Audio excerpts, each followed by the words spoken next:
Ayushman Bharat scheme के तहत EPFO के पेंशन होल्डर को फायदा देने के लिए लेबर मिनिस्ट्री इस पर चर्चा कर रही है। सूत्रों के मुताबिक लेबर मिनिस्ट्री इस स्कीम का फायदा योग्य सब। नमस्कार दोस्तों, स्वागत है आप सभी को हमारे YouTube चैनल में। आपको ईपीएस 95 पेंशन के बारे में जानकारी मिलेगी, वो भी ताजा अपडेट जो अभी 10 मिनट पहले की खबर निकलकर सामने आ रही है। सरकार ने दिया बहुत बड़ा तोहफा, ईपीएफओ मेंबर्स को फ्री में मिलता है 7 लाख रुपए का फायदा। अगर आप वेतनभोगी है और हर महीने कर्मचारी भविष्य निधि संगठन एम्प्लॉयर प्रोविडेंट फंड में योगदान करते हैं तो आपको पता होना चाहिए कि ईपीएफओ सदस्यों को 7 लाख रुपए तक का मुफ्त बीमा प्रदान करता है।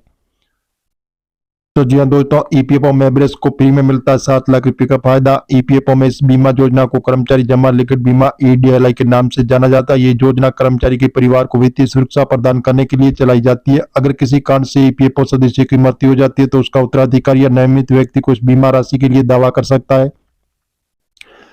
हालांकि 7 लाख रुपए की दावा राशि सभी को नहीं दी जाती है। इसकी गणना एक फॉर्मूले के जरिए की जाती है। जानिए कि ढिलाई से जुड़े कुछ नियम और दावा राशि निर्धारित करने का ये फॉर्मूला।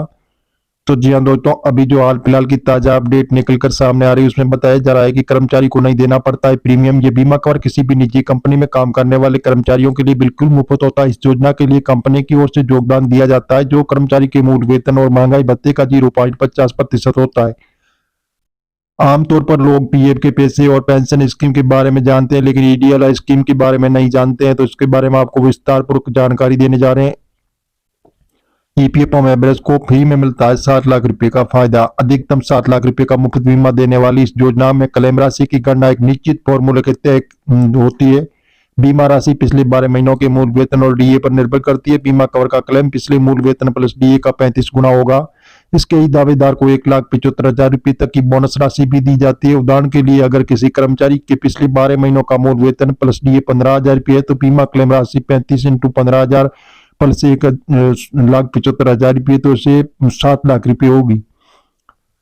तो जी हाँ दोस्तों, अगर किसी ईपीएफ सब्सक्राइबर की आज समय मृत्यु हो जाती है तो उसका नॉमिनी या कानूनी उत्तराधिकारी बीमा कवर के लिए क्लेम कर सकता है। इसके लिए नॉमिनी की उम्र कम से कम 18 साल होनी चाहिए। इसके कम होने पर अभिभावक उसकी ओर से क्लेम नहीं कर सकता और से क्लेम कर सकता है। क्लेम करते समय मृत्यु प्रमाण पत्र, उत्तराधिकार प्रमाण पत्र जैसे दस्तावेजों की आवश्यकता होती है। अगर क्लेम नाबालिग के अभिभावक द्वारा किया जाता है तो अभिभावक का प्रमाण पत्र और बैंक विवरण देना होगा।